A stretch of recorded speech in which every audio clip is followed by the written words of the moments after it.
Hello students, आज मैं class 8 का चैप्टर 2 लेके आया हूँ, दैट नेम इज एक्सपोनेंट्स। देखिए, आपने क्लास 7th में एक्सपोनेंट्स के बारे में पढ़ा था। एक्सपोनेंट्स ऑफ पावर्स के बारे में एक चैप्टर था जिसमें हमने पढ़ा था और उसमें कुछ रूल्स पढ़े थे। वो रूल्स क्या थे? वो ये थे, जैसे यदि कोई बेस है a, उसकी पावर लगी अगर m और एक और सेम बेस है, पावर है n, तो हमारा क्या हो जाता था, यानी जब सेम बेस होते थे तो पावर्स आपस में क्या हो जाती थी? प्लस हो जाती थी। ठीक है, इसी तरीके से एक दूसरा रूल एक और था, जब सेम बेस पर डिवाइड होता था तो पावर क्या हो जाती थी हमारी? माइनस हो जाती थी। ठीक है, और थर्ड एक और रूल हमने पढ़ा था, जब पावर के ऊपर पावर होती है तो क्या हो जाता है? पावर्स का मल्टीप्लाई हो जाता है। ठीक है, साथ ही हमने एक चीज और पढ़ी थी, जब बेस अलग अलग होते हैं बट पावर सेम होती हैं और मल्टीप्लाई अगर हो रहा होता है तो उन बेस का हम आपस में मल्टीप्लाई करके पावर्स वही लगा लेते हैं, जो पावर वही लगा देते हैं जो होती है। यही डिवाइड में होता है। ठीक है, तो हमने ये 7th क्लास में जो पढ़ा था वो सारे के सारे हमने इंटीजर्स के अकॉर्डिंग पढ़े थे। इंटीजर्स, ठीक है ना। यहाँ हम रेशनल नंबर के अकॉर्डिंग पढ़ेंगे। ठीक है ना, कि जब रेशनल नंबर्स में ये पावर्स जब आ जाती हैं तो उनको कैसे करते हैं। रूल्स यही हैं, रूल्स यही हैं, बस थोड़ा सा उनको एक्सपेंड कर दिया है। ठीक है ना, तो मैं रूल्स बता रहा हूँ कि क्या है। इसका कोई वो नहीं है कि इंट्रोडक्शन में कि आपको कैसे क्या करना है, कुछ नहीं। इसके सिर्फ लॉज हैं, कुछ लॉज ऑफ एक्सपोनेंट्स, वो मैं आपको बता रहा हूँ। ठीक है ना, और उसी के बेस पे आपको करना है। तो लॉज ऑफ एक्सपोनेंट्स जो है वो क्या है, देखिए, लॉज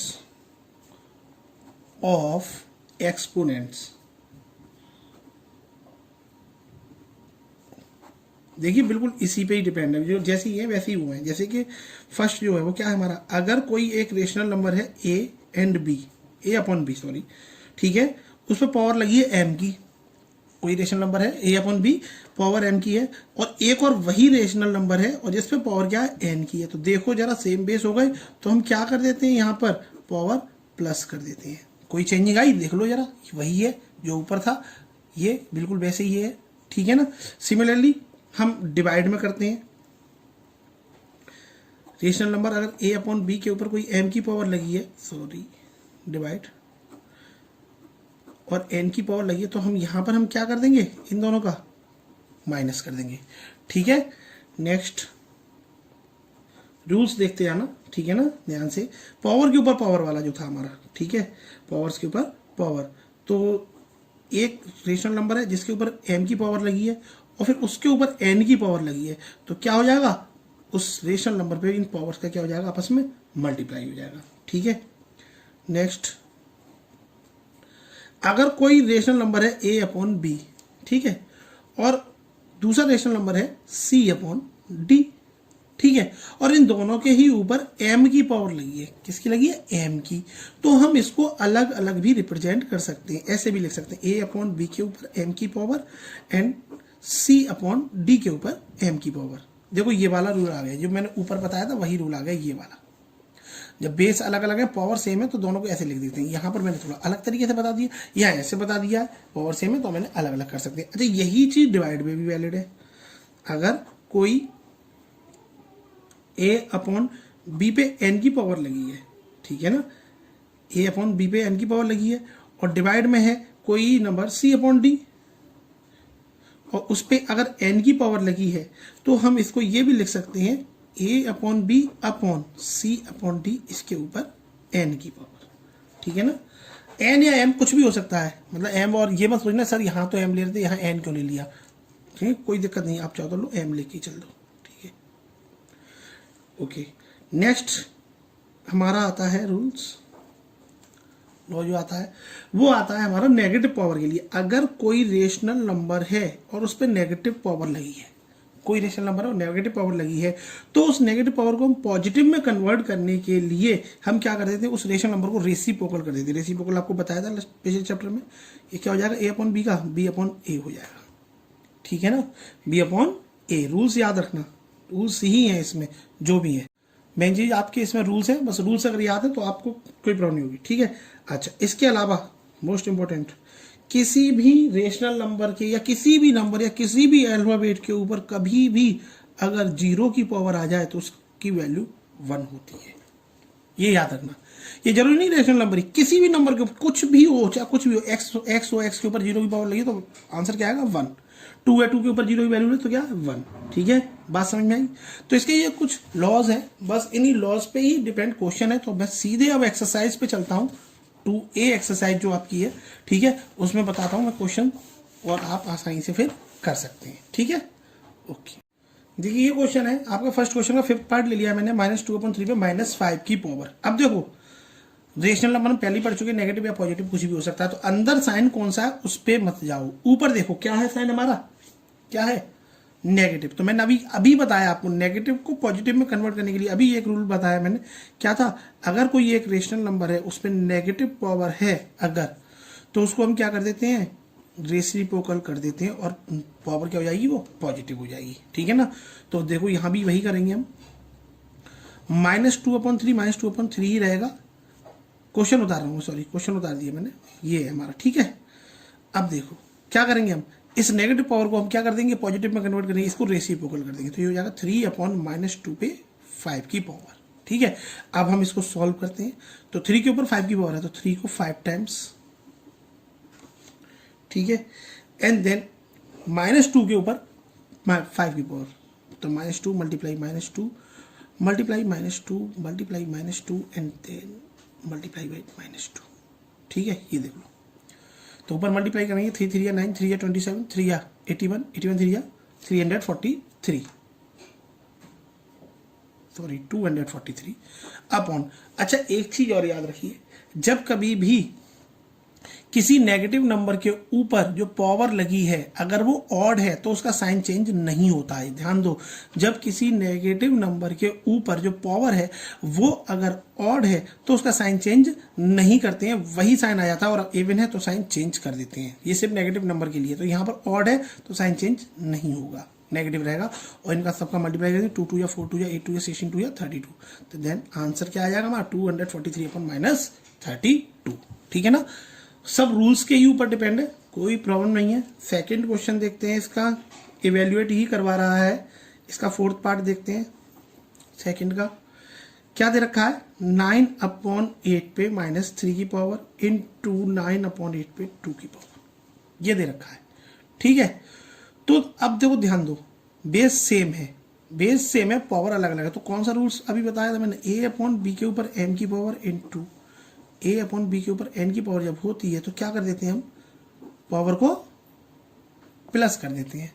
तो यहां भी क्या है, हमारा बेस तो सेम है ही, 9/8, पावर क्या हो जाएगी, प्लस हो जाएंगी। तो -3 प्लस ये 2, देखो प्लस कर रहे हैं तो इसका अंदर ये नहीं, ये साइन हटा दें, ये साइन वैसा का वैसा ही रहेगा। अगर यहां भी नेगेटिव साइन होता, ये अगर ये हमारा नेगेटिव साइन होता बट बेस सेम है तो हम नेगेटिव ही लेते ब्रैकेट लगा करके। अब आपने एक बात सोची होगी कि सर यहाँ नेगेटिव साइन को आपने ट्रांसफर क्यों नहीं किया, है ना, इसको पॉजिटिव क्यों नहीं किया। वो मैंने इसलिए नहीं किया क्योंकि यहाँ मल्टीप्लाई में बेस सेम है। तो मेरा रूल है एक ऐसा ये वाला, अगर ये रूल नहीं होता तो मैं फॉलो करता ऊपर, अगर मेरे पास ये रूल नहीं होता तो मैं इसको, जैसे ऊपर जो क्वेश्चन किया था मैंने, नेगेटिव को पॉजिटिव में कन्वर्ट करके मैं ये वाला रूल लगा के कर देता। लेकिन मेरे पास जब रूल्स है ऑलरेडी ये वाला, तो मैं यही रूल फॉलो करूंगा ना। मैथ में क्या होता है, जो आइडेंटिटी हमारे पास है, हम अगर वो लग रही है हमारी तो हम उसी को लगाएंगे, अगर हम क्यों लगाएं। ठीक है, तो बस अब सॉल्व कर देते हैं हम। तो 9/8 -3 n + 2, तो क्या आ गया -1। अब देखो नेगेटिव पावर है, इससे ज्यादा सॉल्व नहीं कर सकते हम, मतलब इसको हम और सॉल्व नहीं कर सकते, ये कर सकते ज्यादा, इस पावर को हम प्लस में कन्वर्ट कर सकते हैं। तो प्लस में कन्वर्ट करने के लिए जो पिछले क्वेश्चन में रूल लगाया था भाई, रेसिप्रोकल कर दो, 8/9 पे 1 की पावर, और 1 की पावर का तो मतलब वही होता है। तो आंसर क्या आ जाएगा, 8/9। ठीक है, आई होप आपको समझ में आ रहा होगा। ठीक है, ओके। नेक्स्ट क्वेश्चन देखते हैं हम, क्वेश्चन नंबर 4, क्योंकि क्वेश्चन नंबर 3 बिल्कुल सेम ऐसा ही है। क्वेश्चन नंबर 4 देखते हैं हम, इवेल्युएट ही करवा रहे हैं, और इसका सेकंड पार्ट देखते हैं।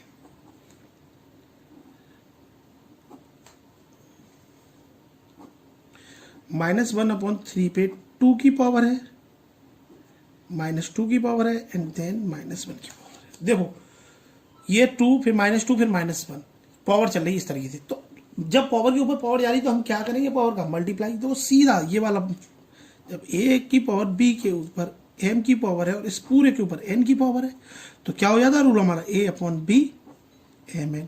अब क्योंकि सर आपने 2 वाला बताया था बट यहाँ पे तो 3 वाला है। अरे मल्टीप्लाई जब हम करना सीख गए तो 2 का हो या 3 का हो, बात तो वही है। तो यहाँ पर देखो बेस वही रहेगा -1/3।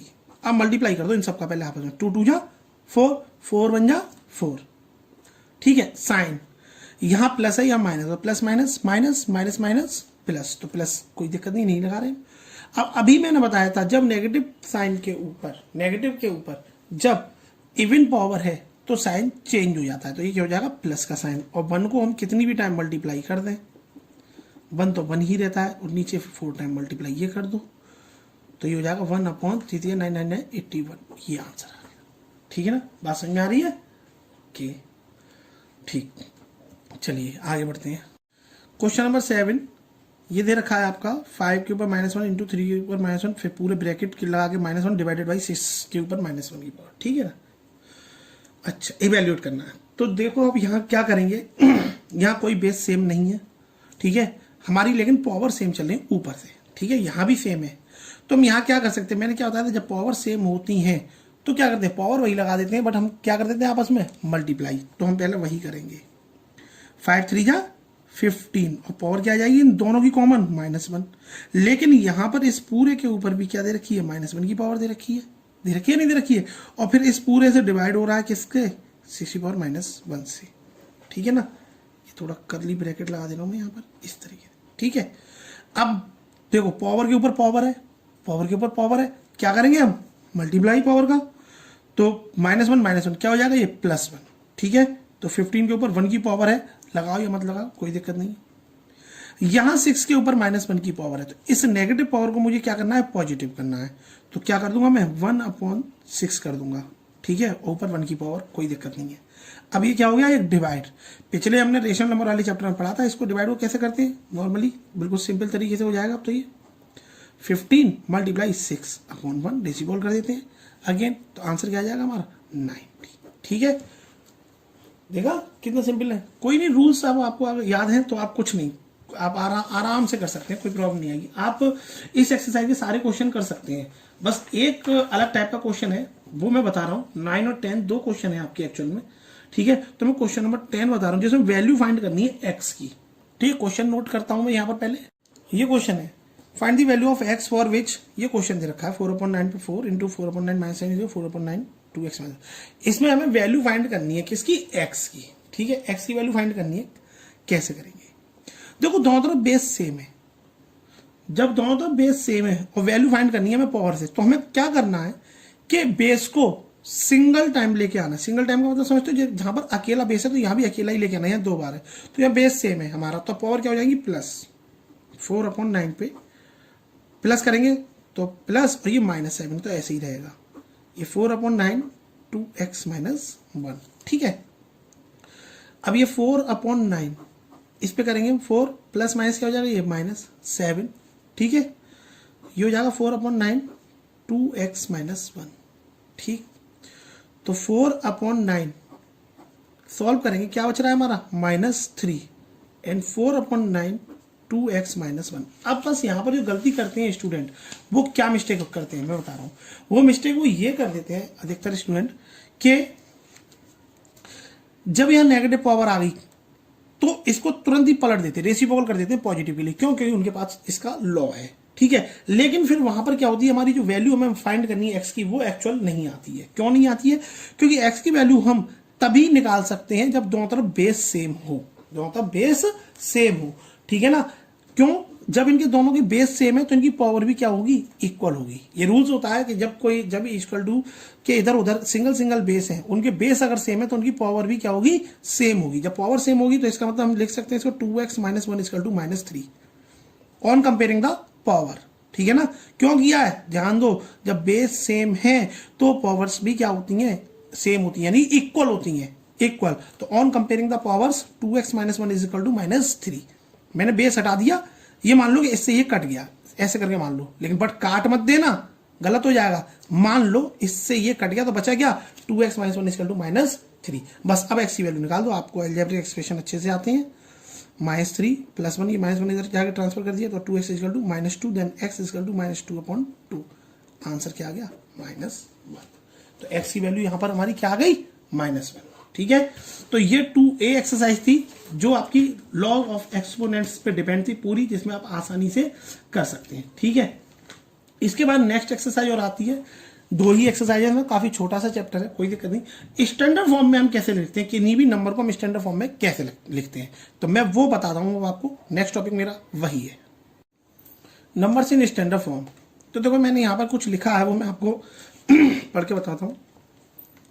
स्टैंडर्ड फॉर्म में लिखने का तरीका क्या होता है वो देखो। A number is written as m into 10 to the power n, यानी जो फॉर्म होती है स्टैंडर्ड फॉर्म में लिखने की वो ये होती है m into 10 to the power n।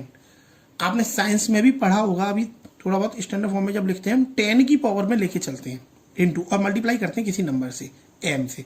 तो यहां पर हमें समझ में आ रहा है 10 तो समझ में आ रहा है, बट m और n नहीं समझ में आ रहा क्या है। तो क्या है, is said to be in standard form if m क्या है, m एक डेसिमल नंबर है। वो क्या होगा, एक डेसिमल नंबर होगा, याद रखना डेसिमल नंबर ही होगा जो 1 से तो बड़ा होगा या इक्वल होगा, 1 से बड़ा होगा या इक्वल होगा, बट 10 से छोटा होगा। बात आई समझ में। m जो क्या होगा हमारा एक डेसिमल नंबर है जो 1 से बड़ा होगा या इक्वल होगा, बट 10 से छोटा होगा। ठीक है ना, 10 से छोटा होना चाहिए। अच्छा, दूसरा जो n है, जो मैंने बताया ये पावर, जो n की जो लगी है पावर, ये पावर जो है वो हमारी कोई सी भी नंबर हो सकती है, चाहे वो नेगेटिव हो या पॉजिटिव हो। तो कहने को ये बोल सकते हैं कि n क्या हो सकता है, नेगेटिव या पॉजिटिव कोई भी एक इंटीजर हो सकता है। ठीक है, अब स्टैंडर्ड फॉर्म में लिखने के 2 तरीके के होते हैं। एक तो ऐसे एक्सपेंस करना है हमें कि बहुत बड़े नंबर को स्टैंडर्ड फॉर्म में लिखना, और एक बहुत छोटे नंबर को स्टैंडर्ड फॉर्म में लिखना। बहुत छोटा मतलब 1 से छोटा, 1 से छोटा बट 0 से बड़ा, ऐसे नंबरों को हम किस में लिखेंगे, स्टैंडर्ड फॉर्म में लिखेंगे। और जो बहुत बड़े नंबर है उनको हम स्टैंडर्ड फॉर्म में लिखेंगे। तो बस 2 ही टाइप है इसमें लिखने के। तो पहला जो टाइप है हमारा वो क्या है, expressing very large number in standard form. ठीक है ना, expressing very large number in standard form. ठीक है, चलो भाई देखते हैं क्या है। लार्ज नंबर को हमें स्टैंडर्ड फॉर्म में एक्सप्रेस करना। तो देखो एक पहले छोटा सा नंबर लेके चलते हैं। मान लो मैंने नंबर ले लिया, एग्जांपल लेके चल रहे हैं कोई भी 14,000। इसको मुझे क्या करना है, लार्ज है 1 से बड़ा है। मैंने क्या बोला, स्मॉल नंबर कौन से होंगे, जो 1 से छोटे होंगे। ठीक है ना, जो 1 से छोटे होंगे। इस नंबर को मुझे किस में करना है, स्टैंडर्ड फॉर्म में। तो देखो क्या करते हैं, हम डेसिमल लगाते हैं। क्या लगाते हैं, डेसिमल। बात हुई थी ऊपर डेसिमल नंबर की। तो डेसिमल एक्चुअल में इस नंबर में अभी कहाँ है, ध्यान से देखो। कहीं दिख रहा है, क्योंकि सर क्या पूछ रहे हैं, इसमें डेसिमल नंबर तो है नहीं, जो डेसिमल है कहाँ है इसमें। जब किसी नंबर में कहीं भी डेसिमल नहीं होता है तो हम उसको सबसे लास्ट में यहाँ मानते हैं, जो कि हिडन होता है, दिखता नहीं है। यहाँ है डेसिमल नंबर हमारा, कहाँ है इस वक्त, यहाँ है। इस डेसिमल नंबर को उठा के हमें कहाँ लेके आना है, इधर। बस 1 डिजिट रखनी है इधर, बाकी पूरा इधर लेके आना है। तो हमारा कुछ नंबर इस तरीके से नहीं हो जाएगा, 1.4000, ये इस तरीके से हो जाएगा, है ना, 1.4000। अब मैं इसको जब इधर लेके आ रहा हूं, इस पॉइंट को जरा देखो, ये मेरा पॉइंट यहां से यहां मूव करके गया है। तो मुझे m, ये मत लगाओ, ये 0 मत लगाओ, देखो और अभी आसानी हो जाएगी। m तो मिल गया मुझे, क्योंकि रिप्रेजेंट कैसे करना है, m into 10 to the power n में। m मुझे मिल गया इंटू 10, 10 भी 10 तो है ही भाई, रखना ही है। अब बात आई n, n कितना लिखूं, तो जरा देखो ये पॉइंट जो है वो यहां आया, तो कितनी डिजिट इधर आया, 1 2 3 4, कितनी डिजिट इधर आया, 4। तो यहां क्या लगा दूंगा मैं, 4 की पावर। क्या सर बात बिल्कुल समझ में नहीं आई, चलो नहीं आई समझ में, कोई बात नहीं। एक क्वेश्चन और करते हैं। एक ले लिया नंबर कोई 6872, ठीक है, कहाँ है पॉइंट, यहां। कहाँ है पॉइंट, यहां। यहां से मैं यहां ले जाऊंगा। तो जरा इस पॉइंट को मैं जब यहां लिख रहा हूं 6.872, तो मैं इसको वापस इसी पोजीशन में लाने के लिए, 6.872 को इसी पोजीशन में लाने के लिए कितने का मल्टीप्लाई करूंगा, 1000 का। क्यों करूंगा, क्योंकि 0.3 डिजिट इधर है, तभी तो वापस यही कंडीशन है। अरे मैंने इक्वल टू का साइन लगाया है भाई, इक्वल टू का मतलब क्या होता है, दोनों साइड इक्वल। और दोनों साइड इक्वल क्या कैसे होगी, अगर मैं सिर्फ इसको छिपा दूं, ये ना लिखूं, तो क्या ये दोनों इक्वल है, नहीं है। ये क्या इक्वल है, नहीं है। कब होंगे इक्वल, जब मैं इसमें ये मल्टीप्लाई कर दूंगा तब। अब इसी चीज को मैं ऐसे भी लिख सकता हूं, 6.872 इंटू 10 टू दी पावर 3। देखो 1003 होता है। तो ये क्या हो गया हमारा, स्टैंडर्ड फॉर्म। ठीक है, और लेते हैं नंबर 1 5 3 6 0 0 0 0 0 ये ले लिया मैंने, ठीक है। अब देखो जरा पॉइंट कहाँ है, यहाँ है, और यहाँ से मुझे लाना कहाँ है, यहाँ लाएंगे एक डिजिट पहले, यहाँ पे एक डिजिट छोड़ देंगे, यहाँ पर 1 डिजिट तक लेके आएंगे। तो मैं लिख दूंगा 1.536, 0 0 नहीं लिखेंगे पीछे के जो भी हैं। अब पॉइंट डायरेक्ट सीधे आंसर देखो, 10 लगा दिया, पॉइंट कितनी डिजिट इधर गया जरा गिन लो, 1 2 3 4 5 6 7 8, ये क्या हो गया। तो कहने का मतलब ये, जब वेरी लार्ज नंबर को, जब लार्ज नंबर को हमें एक्सप्रेसिंग करना हो, ठीक है ना, स्टैंडर्ड फॉर्म में, तो हमेशा पॉजिटिव पावर आती है 10 पे, याद रखो। और स्मॉल नंबर को करना हो तो नेगेटिव आती है। तो अब स्मॉल नंबर का भी जरा देख ले रहे हैं कैसा है। स्मॉल नंबर हमेशा जो होगा आपका, उसे हमें जब करना है very small number in standard form में अगर हमें लिखना है, तो एक बात याद रखना, वो नंबर जो होगा आपका वो 0 से छोटा होगा। वो सॉरी 0 से छोटा नहीं, 1 से छोटा, ठीक है, 1 से छोटा। 0 से छोटे नेगेटिव नंबर हो जाते हैं, ठीक है ना।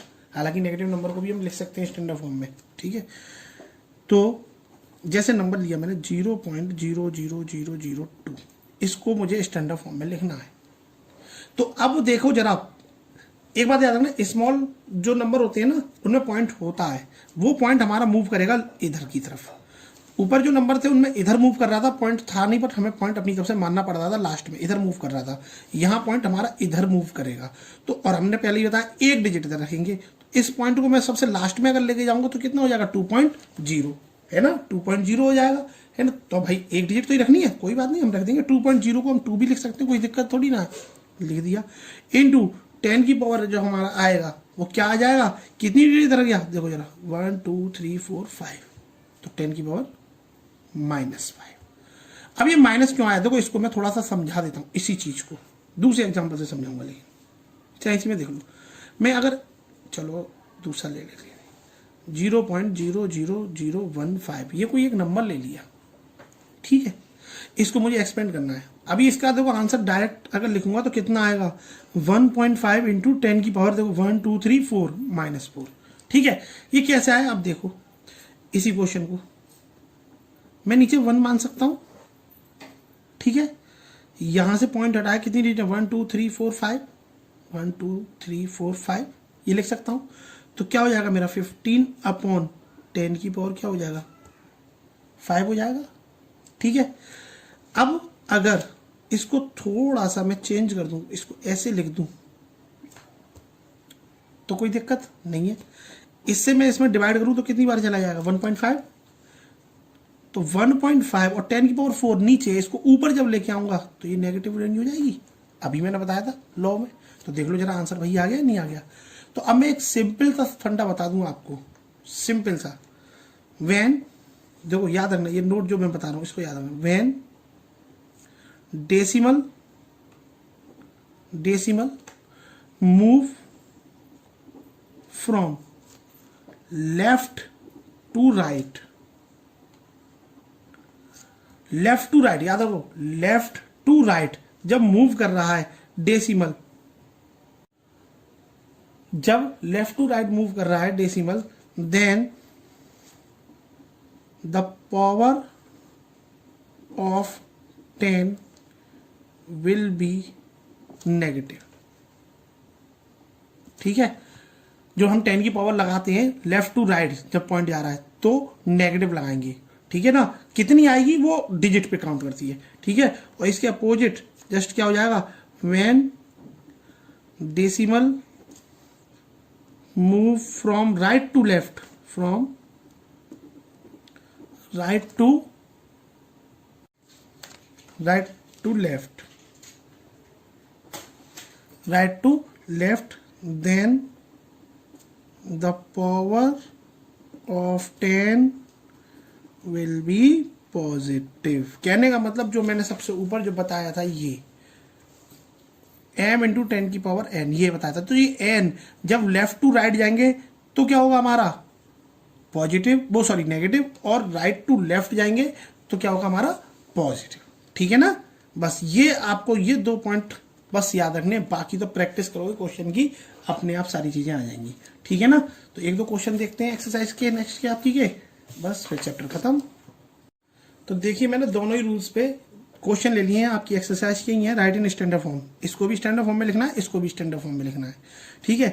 तो आप कहोगे सर ये तो स्टैंडर्ड फॉर्म में ही है, इसको कैसे लिख दें? ये तो m इंटू 10 की पावर n में दिख रहा है, बिल्कुल दिख रहा है m इंटू 10 की पावर n में। लेकिन मैंने वहां एक कंडीशन बताई थी, जो m जो था हमारा, जो m जो था वो क्या था हमारा, greater than and equal to 1 but less than 10, यही तो था। तो यहां पर तो ये भाई जो m जो है हमारा वो 1 से बहुत बड़ा है, तो इसको हमें क्या करना है, या तो 1 के इक्वल है ना, 1 के इक्वल या 1 से बड़ा, मतलब हमें इस 10 से छोटा रखना है कुल मिला के। तो बस कोई दिक्कत नहीं, इसको पॉइंट में लिख दो, यहाँ पॉइंट है, इसको नीचे इधर ले आओ। 3.45 इंटू 10 की पावर 5 तो ऑलरेडी है ही है, ठीक है। अब मैंने जब पॉइंट 2 डिजिट इधर किया है तो पॉजिटिव पावर हो जाएगी 10 के ऊपर 10 की पावर 2, ठीक है। और पावर एक्सपोनेंट्स में अभी पिछली एक्सरसाइज में ही पढ़ा था, जब बेस सेम है तो पावर क्या हो जाएगी, प्लस 5 और 2 क्या हो जाएगी, 7। तो ये इसका आंसर हो गया, ठीक है। इधर आ जाओ, इसमें तो सीधे जाओ इधर, मैंने बोला 1 डिजिट इधर रखते हैं, बस 1 डिजिट। तो हमारा ये पॉइंट यहां से कूद के कहाँ आएगा, यहाँ। तो ये हो जाएगा 1.65 इंटू 10, कितनी डिजिट इधर गया, 1 2 3 4 5 6, तो 10 की पावर 6। और ये क्या आएगा, माइनस, क्योंकि लेफ्ट टू राइट गया है, ठीक है ना, इधर राइट टू लेफ्ट आया था। तो ये तो हो गई स्टैंडर्ड फॉर्म। अब थोड़ा यूजुअल फॉर्म में भी देख लेते हैं। यूजुअल फॉर्म क्या होती है, यूजुअल फॉर्म इसके अपोजिट हो जाती है, राइट इन यूजुअल फॉर्म। कि यूजुअल फॉर्म में आपको अगर क्वेश्चन दे दिया है कि यूजुअल फॉर्म में लिखिए, तो कैसे लिखेंगे। इसमें भी मैं आपकी बुक के ही क्वेश्चन ले रहा हूँ। 6.912 इंटू 10 की पावर 8 है एक, और एक क्वेश्चन और नीचे से ले रहे हैं हम कहीं से, ठीक है। 5 इंटू 10 की पावर -7, ये इनको हमें यूजुअल फॉर्म में लिखना है। तो यूजुअल फॉर्म में क्या है, रूल वही है, जो जीरो है, जो जीरो, इसमें क्या होगा, जीरो बढ़ जाएंगे, बस इतना ध्यान रखना। इसमें क्या करेंगे, जीरो बढ़ाएंगे। तो जो पॉजिटिव है उसमें तो पीछे बढ़ेंगे जीरो, जो नंबर जो दे रखा है उसमें पीछे, और जहां नेगेटिव है वहां जो नंबर दे रखा है उससे आगे, ठीक है। तो पॉइंट नहीं लगाएंगे, अभी पॉइंट नहीं लगाएंगे, हमने सीधे नंबर लिख दिया 6912। अब पॉजिटिव है तो कहां जीरो बढ़ेंगे, पीछे। कितने बढ़ेंगे, 8, 1 2 3 4 5 6 7 8, ठीक है। और अब पॉइंट भी लगाना है, क्योंकि पॉइंट लगा था तो कितनी डिजिट पहले लगा था, 1 2 3, तो पीछे से 3 डिजिट काउंट कर लो, 1 2 3, यहां आ जाएगा। तो इसकी यूजुअल फॉर्म जो हो गई वो क्या हो गई, 6912। कितने पॉइंट जीरो बचे, 1 2 3 4 5, 2 3 4 5, ये हमारा आंसर हो गया, ठीक है। अब यहां आ जाओ इस वाले क्वेश्चन पे। मैंने बताया जब नेगेटिव पावर है तो नंबर के आगे जीरो बढ़ेंगे, तो जो नंबर दे रखा है वो नंबर तो लिख ही लो, अब आगे जीरो बढ़ा दो, कितने, 7। तो 1 2 3 4 5 6 7। अब पॉइंट कहां लगाएंगे, पॉइंट हम पीछे से 7 डिजिट काउंट करके लगाएंगे, याद रखो। पॉइंट हमेशा पीछे से ही डिजिट काउंट करेंगे, चाहे इसमें हो पॉजिटिव वाली में या नेगेटिव वाली में। तो पीछे से 7 डिजिट काउंट कर लो, 1 2 3 4 5 6 7, ये यहां आ जाएगा, ठीक है। तो ये हमारा इसका ये आंसर हो गया, है ना, सिंपल।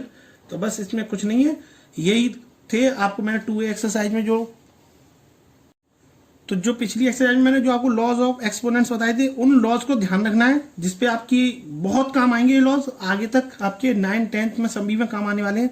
और इसमें ये स्टैंडर्ड फॉर्म है, ठीक है। ये स्टैंडर्ड फॉर्म आपको साइंस में भी काफी हेल्प करेगी। तो बस इसी के साथ ये चैप्टर खत्म होता है। नेक्स्ट आपका चैप्टर है स्क्वायर एंड स्क्वायर रूट, वो नेक्स्ट वीडियो में देखेंगे। वो चैप्टर एक वीडियो में कंप्लीट नहीं हो पाएगा, उसके लिए 2 या 3 पार्ट में कंप्लीट करना पड़ेगा। काफी बड़ा चैप्टर है और बहुत ही इंपॉर्टेंट चैप्टर है, ठीक है ना। तो तब तक के लिए थैंक यू, गुड बाय।